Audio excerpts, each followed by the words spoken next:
Agora vamos falar mais especificamente sobre aquela peleja no céu que ainda vai ocorrer e detalhar mais coisas. Em Daniel 12, versículo 4, 8 e 9, vai dizer assim: essas palavras do livro estão encerradas, seladas, até o tempo do fim. E apesar de ser difícil, como eu tinha falado no vídeo passado, os selos eles acontecem, né? São abertos na eternidade, um tempo diferente do nosso, é difícil de situar em qual selo nós estamos. As trombetas ainda não começaram, nem a primeira ainda. Porém, se estamos começando a entender Apocalipse de verdade, pode ser que os selos do livro de Daniel foram abertos. Mas, por que foram abertos? Será que isso indica mais ou menos em que selo nós estamos? Pode ser que isso aconteceu no primeiro selo, quando Jesus já começou a abrir os selos. Mas, vamos ver se tem a ver com o quinto selo. Porque se o conhecimento de tempos e épocas que estava reservado pelo Pai, por sua exclusiva autoridade, como Jesus falou em Atos 1,6, para a gente ter acesso a esse conhecimento dependia dos selos do livro de Daniel serem abertos. E a gente vê que no quinto selo, Apocalipse 6, 9 a 11, existe aquela oração dos santos em que pede para o Senhor: quando o Senhor vingará o nosso sangue?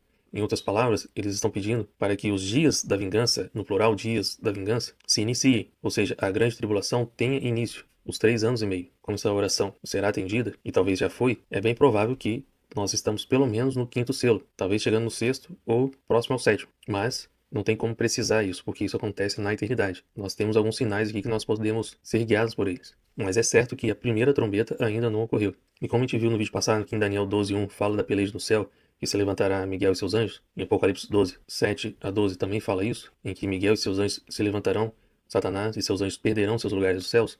Vamos ver agora outras passagens que também falam isso. Isaías 34:4. Todo o exército dos céus se dissolverá, e os céus se enrolarão como um pergaminho. Todo o seu exército cairá, como cai a folha da vide e a folha da figueira. E lembrando que, por que a igreja será tirada da terra? Isso é, o espírito dessas pessoas serão tirados, e os corpos ficarão aqui. Por que será assim? Porque se eles perderão seus lugares nos céus, cairão aqui na terra, e a mulher será transportada, a igreja, por um lugar fora da vista da serpente, essa igreja, a mulher, não estará aqui na terra, porque o diabo e seus anjos cairão para cá, eles estarão aqui, e a igreja não estará neste local. E a gente pode ver isso em Apocalipse 12:14, em que essa mulher ficará fora da vista da serpente. Não é aqui na terra. E em Isaías 54:10, porque os montes se retirarão e os outeiros serão removidos. Também tem ligação com essa peleja nos céus que ainda acontecerá. Em Isaías 17, 9 a 14. Naquele dia serão as suas cidades fortes como lugares abandonados, no bosque ou sobre o cimo das montanhas. Lembra que a igreja será transportada para um deserto? Como se fosse um lugar abandonado? Aqui também em Isaías nós temos essa percepção aqui. Os quais outrora foram abandonados ante os filhos de Israel, e haverá assolação, porquanto te esqueceste do Deus da tua salvação e não te lembraste da rocha da tua fortaleza. Ainda que faças plantações formosas e plantes mudas de fora, e no dia em que as plantares as fizeres crescer, e na manhã seguinte as fizeres florescer, ainda assim a colheita voará no dia da tribulação e das dores incuráveis. Como Jesus falou, o trigo será tirado, vai haver essa ceifa, e ela voará. Será dada à igreja as duas asas da grande águia. Ai do bramido dos grandes povos, que bramam como bramam os mares, e do rugido das nações, que rugem como rugem as impetuosas águas. Rugirão as nações, como rugem as muitas águas. Mas Deus as repreenderá e fugirão para longe. Serão afugentadas como a palha dos montes diante do vento e como o pó levado pelo tufão. E aqui nós vemos duas coisas. Primeiro que aquele rio arrojado pela serpente, Deus a repreenderá, então será livre o povo. E outra coisa também, é que em Apocalipse 17 fala que essas muitas águas, na visão que ele tem da grande meretriz, se trata de povos. Então, aqui também nós vemos essa representação de muitas nações, que são comparadas a essas águas, em que a grande meretriz está sentada. E a continuação do texto é: ao anoitecer, eis que há pavor, e antes que amanheça o dia, já não existem. Este é o quinhão daqueles que nos despojam, e a sorte daqueles que nos saqueiam. Todos eles vão ser lançados aqui na terra, e será dado início a essas dores de parto.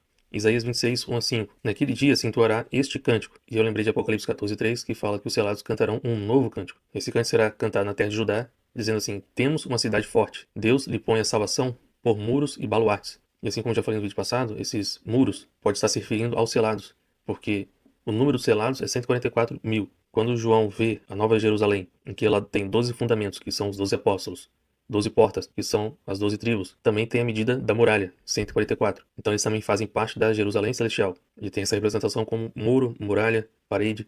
E assim como já tinha visto em Isaías 1:9, em que se Deus não tivesse deixado estes aqui, toda essa terra aqui já teria se tornado como Sodoma e Gomorra, já teria sido destruída. Continuando. Abre vós as portas, para que entre a nação justa, que guarda a fidelidade. Tu, Senhor, conservarás em perfeita paz aquele cujo propósito é firme. A gente vê lá em Apocalipse que tem certas coisas que irão acontecer, porém, não para os selados, mas para quem não é selado irá acontecer. Porque ele confia em ti, confiai no Senhor perpetuamente, porque o Senhor, Deus, é uma rocha eterna. Porque ele abate os que habitam no alto, na cidade elevada, abate-a, humilha até a terra e até ao pó. Novamente, eles serão expulsos de onde eles estão, os poderes do céu serão abalados, eles cairão do firmamento até a terra. Isaías 10, 33 e 34. Mas eis que o Senhor dos Exércitos, cortará os ramos com violência. As árvores de alto porte serão derribadas, e as altivas serão abatidas. Cortará com ferro as brenhadas da floresta, e o Líbano cairá pela mão de um poderoso.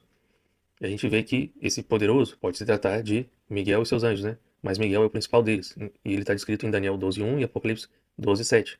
Então, quando houver essa peleja no céu, e está dizendo aqui que eles cairão pela mão de um poderoso, se trata de Miguel. Abacuque 3:6. Ele, para fazer tremer a terra, olha e sacode as nações. Esmigalham-se os montes primitivos, os outeiros eternos se abatem. Os caminhos de Deus são eternos. A gente vê essas referências mais de uma vez em Isaías, mas também em outros profetas. Isaías 11, 10 a 12 e 14 a 16. Naquele dia correrão as nações à raiz de Jessé, que está posta por estandarte dos povos. A glória lhe será a morada. Naquele dia o Senhor tornará a estender a mão para resgatar o restante do seu povo. Lembrando que essa igreja será tirada. Aí novamente ele fala: levantará um estandarte para as nações. Ajuntará os desterrados de Israel e os dispersos de Judá recolherá desde os 4 confins da terra. Antes, voarão para sobre os ombros dos filisteus do ocidente. Lembra quando a gente falou sobre os 4 cantos da terra, 4 ventos? A gente vai falar aqui também novamente. E a continuação é que com a força do seu vento moverá a mão contra o Eufrates, e ferindo, dividi-lo-á em 7 canais, de sorte que qualquer o atravessará de sandálias. Haverá caminho plano para o restante do seu povo, que for deixado da Síria, como houve para Israel no dia em que subiu da terra do Egito. Sendo que, como ele está falando aqui na profecia, assim como ocorreu quando Deus tirou o povo do Egito, e o mar se abriu e eles passaram, quando Satanás e seus anjos perderam suas posições nos céus, for tocado essa trombeta, e o espírito daqueles que fazem parte da verdadeira igreja, que nasceram de novo, esse novo espírito será tirado, será levado, e Satanás tentará abater essas pessoas, esses espíritos, né? Mas assim como ocorreu na terra do Egito, esse rio que ele irá lançar será desfeito. E aqui nós vemos que em 7 canais são 7 saídas. E a gente vê que em Oséias 13:15 fala assim: ainda que ele viceja entre os irmãos, virá o vento leste, vento do Senhor, que vai abrir essas águas, né? Subindo do deserto. Lembra que os selados também serão selados lá onde que está deserto, onde que ficará deserto com a expulsão dos demônios, subindo do deserto e secará a sua nascente, e estancará a sua fonte. Ele saqueará o tesouro de todas as coisas preciosas. Então esse vento vem do Senhor. Além de tirar o espírito das pessoas, e essa é a ceifa, né, da verdadeira igreja, haverá esse livramento, isso tudo no reino espiritual. As pessoas aqui não vão ver essas coisas. As pessoas aqui também não vão ouvir essas trombetas, não vão perceber esses selos sendo abertos, porque os selos estão sendo abertos na eternidade. As trombetas estarão sendo tocadas para os demônios, para que eles possam saber quando eles podem exercer a autoridade que será conferida a eles. Já os humanos, as trombetas que eles vão escutar se tratam de pessoas que estão proclamando o evangelho eterno.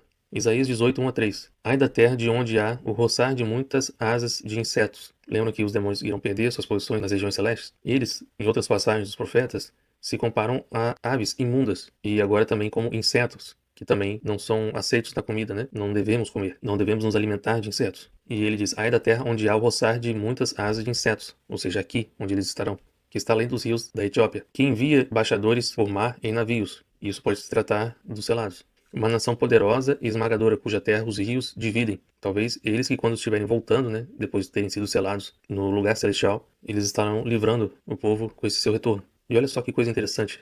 Vós, todos os habitantes do mundo, e vós, os moradores da terra, quando se arvorar a bandeira nos montes, olhai, e quando se tocar a trombeta, escutai. O que isso quer dizer? Quando Satanás e seus anjos perderem seus lugares nos céus, assim como a gente pode perceber aqui na terra, quando um lugar é conquistado pelo exército inimigo, eles levantam naquele lugar a bandeira deles. Então, quando se arvorar essa bandeira nos montes onde eles estão agora, ele diz pra gente: olhai. E em Lucas 21, 28, Jesus fala, né? Quando essas coisas começarem a acontecer, erguei a vossa cabeça, olhem para cima, né? E ele fala que quando tocar a trombeta, escutai. E essa sim é a primeira trombeta. E aí sim que a igreja será tirada. E agora eu botei aqui em destaque Oséias 13:15, quando fala sobre esse vento leste, vento do Senhor, que talvez esse livramento do rio, né, uma espécie de rio sendo arrojado por Satanás contra a igreja, esse livramento seja representado pelo incensário, que seria os selados, quando eles são lançados de volta à terra. É como se fosse assim, relembrando, né? Eles terão seus espíritos também levados às regiões celestes. O corpo fica aqui, mas eles ainda estão vivos. O espírito é levado, lá eles são selados, e depois nessa reentrada aqui na terra, há esse livramento, porque em Apocalipse não fala onde eles serão selados, fala que serão selados na testa, mas não fala onde espacialmente, se seria aqui na terra ou se o espírito deles seriam levados para outro lugar. Porque assim como aconteceu com João, em que ele viu todas essas coisas em espírito, ele foi levado em espírito, e muitas das experiências dos profetas também foi assim, não foi com o corpo inteiro, mas foi o espírito, e assim também pode acontecer com esses selados, eles serão selados no espírito, serão levados para outro lugar, então selados. Isso quer dizer que quando eles voltarem aqui na terra, as pessoas não vão perceber que algo diferente pode ter acontecido, não vai ter algo visível em suas testas. E agora, mais especificamente em Apocalipse 12, 7 a 12, que fala sobre essa peleja no céu. E diz assim: E foi expulso o dragão, a antiga serpente, que se chama Diabo e Satanás, o sedutor de todo o mundo. Sim, foi atirado para a terra, e com ele os seus anjos. Lembrando que isso ainda não ocorreu, porque como o apóstolo Paulo diz, nossa luta não é contra sangue e carne, mas contra principados, potestades, dominadores, que eles atuam nas regiões celestes. Eles ainda estão lá. E olha o que o anjo fala: Agora veio a salvação, o poder, o reino do nosso Deus e a autoridade de seu Cristo, pois foi expulso o acusador de nossos irmãos. Então, o que em 2 Tessalonicenses 2, 3, 14, o apóstolo Paulo fala? Porque Deus vos escolheu desde o princípio para a salvação. Aí vem o anjo e fala: Agora veio a salvação. Por isso que a igreja será tirada, mesmo que seja só o espírito e o corpo fique. E como é que veio a salvação para essas pessoas? Veio pela santificação do Espírito e fé na verdade. Nesse texto aqui, o apóstolo Paulo fala que esse tempo de dores vai vir sobre essas pessoas que deram crédito à mentira. E aqui, pela santificação do Espírito e pela fé na verdade, é que elas serão tiradas daqui. Para que também vos chamou mediante o nosso evangelho. E o que isso quer dizer? Como a gente também tem tentado apresentar aqui, o verdadeiro evangelho, que tem certas coisas que parecem ser detalhes, mas faz toda a diferença, isso indica que, na verdade, nós não estamos seguindo a doutrina dos apóstolos e as palavras de Jesus fielmente. Um exemplo básico aqui é que, diferentemente como acontecia na igreja primitiva e está descrito em Atos, em que eles vendiam suas posses, ou seja, coisas que não precisavam, né? Não quer dizer que todos eles ficaram pobres e desabrigados. Eles vendiam suas posses, depositavam para os apóstolos e eles repartiam entre eles, primeiro, segundo a necessidade de cada um. Ou seja, se hoje um pobre entra na igreja e ainda sai pobre, e o rico da mesma forma, né? Entra rico e sai rico, nós não estamos seguindo a doutrina dos apóstolos. Se nós até hoje não entendemos o que se trata a justiça que Jesus fala, buscar em primeiro lugar o reino e a sua justiça, as pessoas vão achar que nós devemos sair por aí dizendo o que é santo e o que não é. Mas esse não é o papel do sacerdote. Então, que justiça é essa? E aí em 2 Coríntios 9, 9, o apóstolo Paulo cita Salmo 112, 9, em que diz: Distribuiu aos pobres, e a sua justiça permanece eternamente. E Jesus fala: juntai tesouros no céu, onde a traça e ferrugem não corroem. Ou seja, são coisas eternas. E é essa justiça que devemos estar praticando. Parece que nos convenceram que nós não somos salvos por obras. Realmente, por obras somente, não. Assim como, por fé somente, também não. É isso que o apóstolo Tiago fala. Ele fala da fé sem obras, que é uma fé morta, né? Assim como o corpo sem espírito está morto. Ele fala que a pessoa não é salva por fé somente, mas por fé e por obras. Porque é pelas obras que a nossa fé se consuma, ela é confirmada. Por isso que Jesus, quando ele fala para o jovem rico, vai, vende as suas coisas, suas posses, distribui entre os pobres, e é só depois disso que você vai me seguir. Ou seja, vamos ver se você realmente tem fé nessa minha palavra para fazer essas coisas. E parece que a gente tem dado graças a Deus que essa palavra foi dada só ao jovem rico. Mas se ela fosse dada para você hoje, o que você faria? Você agiria como o jovem rico ou como o publicano que conseguiu fazer aquilo que o jovem rico não conseguiu? Vendeu suas posses, ele sabia que tinha pecado, que ele tinha roubado, procurou reparação, devolveu 4 vezes mais, distribuiu entre os pobres e depois foi seguir Jesus. Qual será a nossa atitude?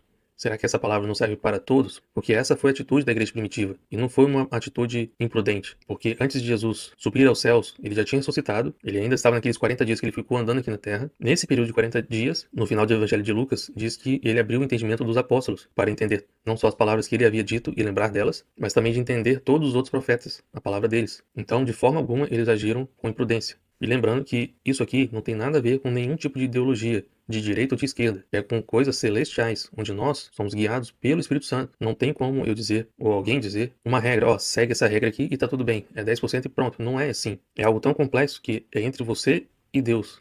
É em espírito e em verdade. Nós, seres humanos, podemos auxiliar uns aos outros? Podemos.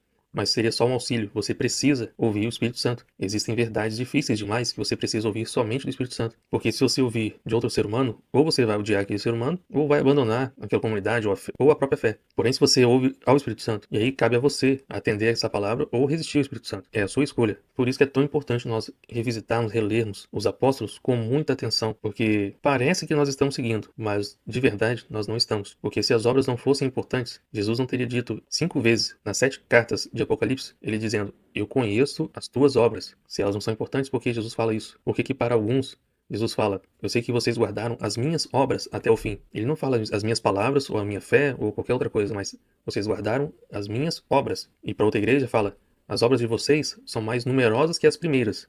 Infelizmente parece que essa igreja já passou, né? Não está mais aqui. Mas, para outra igreja ele fala, eu tenho contra vocês, vocês abandonaram o primeiro amor. Arrependa-te e volta à prática das primeiras obras. E essas primeiras obras estão descritas em Atos. São os Atos dos Apóstolos. São os atos de justiça dos santos. Estão lá, estão registrados. Só que quando isso é apresentado pra gente, aí sim parece que o evangelho é difícil, né? Parece que seguir a palavra de Jesus parece que realmente fica difícil. Aí parece que nós começamos a ter coceira nos ouvidos, porque, poxa, essa palavra não, eu não quero receber. Eu quero continuar a tradição aqui, o que me foi passado. Eu quero ficar confortável e não me desfazer de muitas coisas. Lembrando que não se trata de uma ideologia hipócrita em que as pessoas querem que os outros repartam aquilo que é delas. Aqui não. Cada um reparte do que é seu, do que Deus concedeu a essa pessoa, voluntariamente. Não é por necessidade nem por obrigação, mas porque são livres para fazer, porque estão sendo guiadas pelo Espírito Santo. A gente vê que aquele casal que morre diante do apóstolo Pedro, Pedro fala assim, vocês não estão mentindo para mim, mas para o Espírito Santo. Eles voluntariamente quiseram mentir sobre o valor daquela posse ao Espírito Santo. Qual a necessidade disso? Se a sua questão é avareza e permanecer com seus bens, fique, não tem problema. Você vai ver que isso lhe será por perda lá na eternidade. Mas a cada um Deus vai tratar, porque também haverão aqueles que não têm nada para repartir. Como é que eles serão salvos? Deus vai tratar com cada um de acordo com o que eles são e como eles estão. Porque, evidentemente, Deus sabe o que eles estão recebendo, porque é o próprio Deus que está dando, está permitindo que aconteça. E, voltando aqui para o texto, lembrando que Satanás e seus anjos serão expulsos, isso ainda ocorrerá. E quando Isaías 11 fala sobre esse estandarte, né, que será colocado, em Isaías 18:3 fala que quando arvorar a bandeira, ou seja, quando eles conquistarem esse local, né, é que será tocada a primeira trombeta. A igreja será tirada, o espírito dessas pessoas será removido, será levado para as regiões celestes. E aí olha que o anjo fala, festejai, ó céus, e vós, os que nele habitais, rei da terra e do mar, pois o diabo desceu até vós, cheio de cólera e ira, sabendo que pouco tempo lhe resta. Então essas pessoas estarão habitando em outro local, não aqui na terra, porque eles estarão em um local fora da vista da serpente, e a serpente será lançada aqui na terra. E aqui só fazendo uma analogia com o sonho que o próprio Nabucodonosor teve sobre si mesmo, em Daniel 4, 13 a 15, e eu pulei o versículo 16 porque se trata realmente de Nabucodonosor, mas aqui fazendo uma analogia, ele fala, no meu sonho, quando eu estava no meu leito, vi um vigilante, um santo, que descia do céu clamando fortemente e dizendo, derribai a árvore, cortai-lhe os ramos, derriçai-lhe as folhas, espalhai o seu fruto, afugentem-se os animais debaixo dela e as aves de seus ramos. Lembrando que Nabucodonosor era o rei da Babilônia. E desde a Torre de Babel, dali que surgiu Babilônia, né? Lá no final em Apocalipse também tem a Grande Babilônia. Ela só veio crescendo. Parece que está oculta, né? Mas ela sempre esteve aqui. Assim como o Império Romano, de outra forma. E assim também como a gente está falando que Satanás e seus anjos perderão seus lugares nas regiões celestes, aqui também está fazendo essa comparação de derrubar essa árvore, os seus ramos, de sacudir essas folhas, os seus frutos e esses animais imundos, no caso, serem lançados em outro local, né? Caírem. Mas a cepa, com as raízes, deixai na terra, atada com cadeias de ferro e de bronze. Por isso que o Satanás não terá mais acesso aos céus, eles estarão realmente presos aqui. E ele fala, na erva do campo. E como em Isaías 40 fala que toda carne é erva, junto com os homens aqui, né? E aí no versículo 17 fala assim, esta sentença é por decreto dos vigilantes, e esta ordem por mandado dos santos, a fim de que conheça os viventes que o Altíssimo tem domínio sobre o reino dos homens, e o dá a quem quer, e até o mais humilde dos homens constitui sobre eles. E o que isso quer dizer? Lembra daquelas orações dos santos? Em Apocalipse 6, 9 a 11? Esse mandato vem dos santos. Esse decreto, né? Já havia sido decretado antes, e esse mandato dos santos vem através de suas orações. E elas serão consumadas, elas serão atendidas. Isso, na eternidade, já ocorreu, por exemplo. E olha só uma coisa interessante que acontece no sexto selo, lembrando que o selo é na eternidade. E ele está revelando o que vai acontecer, nesse caso aqui, na primeira trombeta, né? No sexto selo, após as estrelas do céu, como a gente viu no vídeo passado que se trata dos anjos, demônios, né? Caírem e o céu ter sido recolhido e os montes e ilhas forem removidos dos seus lugares, esses montes e ilhas a gente vê também em Apocalipse, os reis da terra, os ricos, poderosos, e em outras palavras são os que adoram ao diabo, né? Eles se esconderão nos penhascos dos montes e dirão aos montes e aos rochedos, caí sobre nós. Mas repare só, eles não estão falando para caírem, de matarem a eles. Como eles se tratam de anjos, né, de demônios, em que eles têm aliança com eles, na verdade não é para matá-los, mas para esconder. Porque é isso que eles falam logo a seguir. E escondei-nos da face da ira do Cordeiro. O que isso quer dizer? Enquanto para a maioria será um nível de opressão nunca visto, para esses que têm aliança com os demônios, com o diabo, irão tentar se esconder à sombra deles da ira de Deus. Mas isso não vai ser possível, né? Sendo que isso ocorrerá na primeira trombeta, entre o sétimo selo e a primeira trombeta.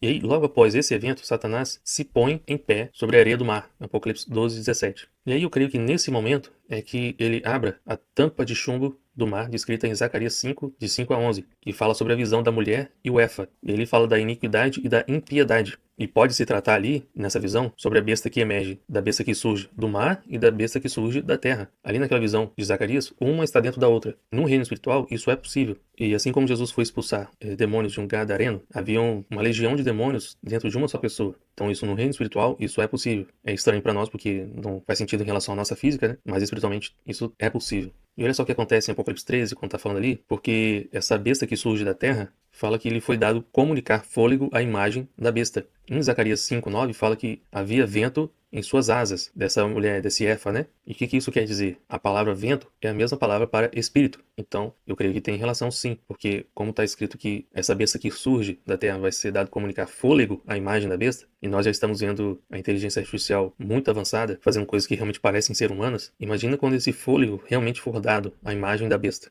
Vai ser algo realmente surpreendente. E por que Satanás iria conseguir abrir essa tampa de chumbo? Porque Jesus, com a abertura dos selos, ele já permitiu, ele já deu autoridade e permissão para que ele fizesse essas coisas após a primeira trombeta ser tocada. Então é nesse momento que o dragão, ao tirar, né, essa besta que surge do mar e também da terra, ela dá a sua autoridade à besta. Isso está em Apocalipse 13:2. E olha só a relação que isso tem com a grande tribulação. Porque a essa besta lhe será dada proferir arrogância e blasfêmias contra Deus e o tabernáculo, e para agir por 42 meses, o período da grande tribulação. Realmente, é por isso que a gente está falando que a igreja não estará aqui. E olha só, fala que para blasfemar contra Deus e difamar o tabernáculo, os que habitam no céu, é o que o apóstolo fala. E está em Apocalipse 13:6. E sendo que Apocalipse 7, 14 a 17, quando fala dessa igreja que é tirada da grande tribulação, para não passar por a grande tribulação, fala que o Senhor estenderá sobre essas pessoas o seu tabernáculo. E essa besta, ela vai tentar difamar esse tabernáculo, aqueles que estão habitando no céu. E o que isso pode significar? Eles estarão dando uma desculpa, não sei como, dizendo que esses que morreram talvez foram injustos, foram pecadores, foram isso, foram aquilo, eu não sei o que eles podem fazer, que tipo de blasfêmia ou que tipo de difamação eles podem fazer. Porém, como os corpos dessas pessoas também ficaram aqui, e esse corpo é comparado com um tabernáculo durante a Bíblia inteira, né? Eu não sei e espero que não, mas que também não podemos descartar essa possibilidade de difamarem os corpos dessas pessoas que ficarão aqui. Eu espero que não, eu estou imaginando que não. Mas como foi dada a autoridade de fazer essas coisas, então eu não posso também rejeitar essa possibilidade, essa hipótese, né? E olha só o que fala em Apocalipse 13, 1 a 12 e também em Zacarias 5 a 11. Vi outra besta emergir da terra, possuía 2 chifres, parecendo um cordeiro, mas falava como dragão, e exerce a autoridade da primeira besta na sua presença. Então, assim como na visão de Zacarias capítulo 5, que uma está dentro da outra, realmente um vai exercer a autoridade da outra em sua presença. E aí a gente vê em Zacarias 5:11. O que isso pode significar? Qual a intenção delas, né? Dessa mulher e o Efa? Elas saem para edificar aquela mulher, e essa mulher a gente vê em Apocalipse 17, a grande meretriz, uma casa na terra de Sinar. Sendo que Sinar é uma região ao redor de Tigre e Eufrates, que era também a região da Babel, né? Da Babilônia. Então elas sairão para edificar essa grande Babilônia, né? Porém, ainda assim, existem 4 anjos que ainda serão libertos mais à frente. Talvez um pouco antes da ira do Senhor, um pouco antes disso, né? Em Apocalipse 9:14, na sexta trombeta, olha só, já está perto do final da última trombeta, né? Em que o anjo fala, solta os 4 anjos que se encontram atados junto ao grande rio Eufrates. Ainda haverão 4 que estarão presos ainda, mesmo depois da primeira trombeta, mesmo depois de serem expulsos das regiões celestes, porque eles estão presos aqui e não nas regiões celestes. Mas como isso faz parte de uma outra interpretação mais à frente, eu creio que esses 4 últimos são esses os que vencem o poder dos santos, de uma forma em que eles estarão desobedecendo uma ordem direta de Deus, de um princípio espiritual, a tal ponto em que, antes que comece o milênio, eles deixarão essa existência. Eles se levantarão para serem destruídos logo em seguida.